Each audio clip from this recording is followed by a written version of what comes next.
just where I stand. Another serenader and another long-haired band. Today I am your champion, and may you won your hearts. But I know the game, and you'll forget my name, and I won't be here in another year if I don't stay on the charts. Performing is really the essence of what I do. I mean, before there were records, before there was radio, before there was any media, there was music, and the only way people heard music was by going to a performance of it. And that's what rock and roll comes down to. It's the show, it's the performance. Everything else is secondary to the show.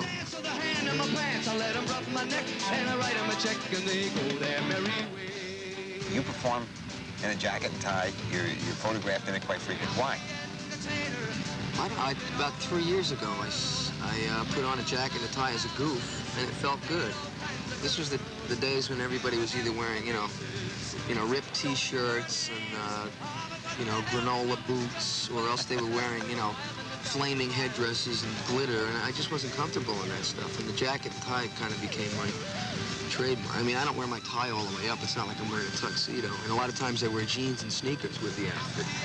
So it's kind of a sign of respect for an audience that's going to pay all this money for tickets to come see you. Between his performances in Philadelphia, I followed Billy Joel to WIOQ Radio, where he talked on the air with his longtime friend, Ed Sciaky. Well, Ed, we go back a long way. This was when we did the radio concert where Captain Jack was recorded. And Ed, I guess, kept programming it, and people kept requesting it. And he's one of the people in radio who's just always stuck by me, like he's always played my music, whether a record was a commercial success or not.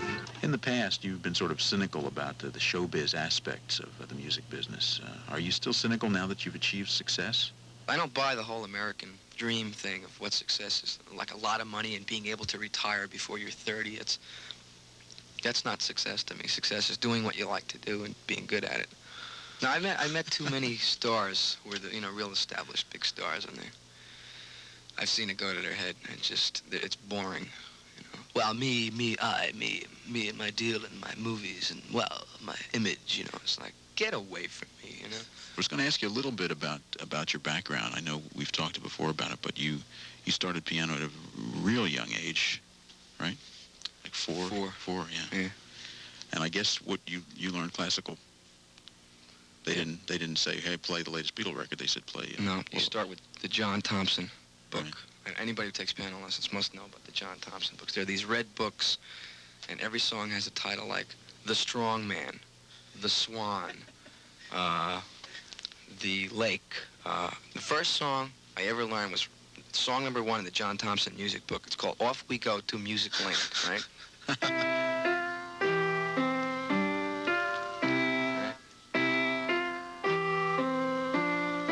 And it has little lyrics underneath.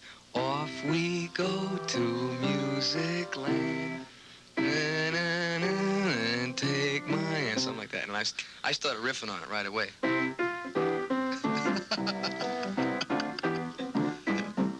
You're known for being such a fast piano player. To completely change it, you do like Root Beer Rag and Angry Young Man. They have like really incredibly fast parts. Did you do That's from Bach, probably. I picked that up from. Really? Yeah, these Bach inventions that go.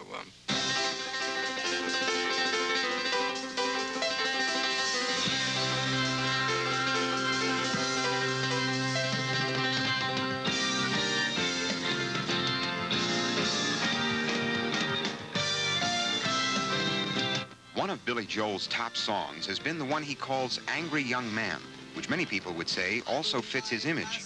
Well, I don't know if it's angry or intense. I got my feet ready to punch. I'm planted, I don't think of myself as being angry, though. I once believed in causes, too. I had my pointless point of view. Life went on no matter who was wrong or right.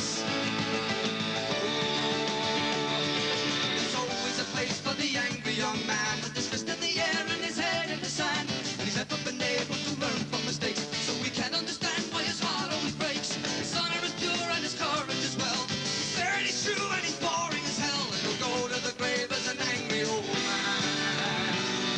What about the future in your music? Do you want to get bigger and bigger? Do you want to? What do you want for the future?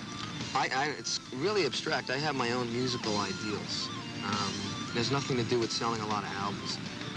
I want to write the best music I can write, and I'm going to try to keep pulling it out of myself and getting better and better and better. It's like the old craftsmanship idea, like the old composers were. They wanted to write masterpieces. And it sounds far-fetched, and a lot of it might have nothing to do with rock and roll stardom. I don't care about that.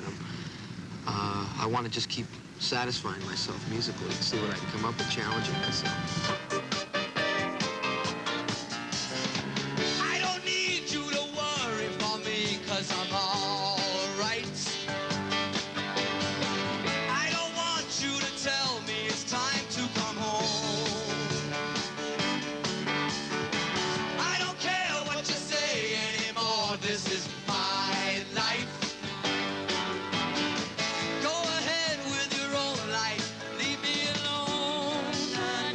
Billy Joel is a fierce performer, and his songs are bittersweet. He always seems to expect the worst. But because of his sheer talent, in the future, even if he stays a pessimist, the chances are he'll still be a success. I still belong.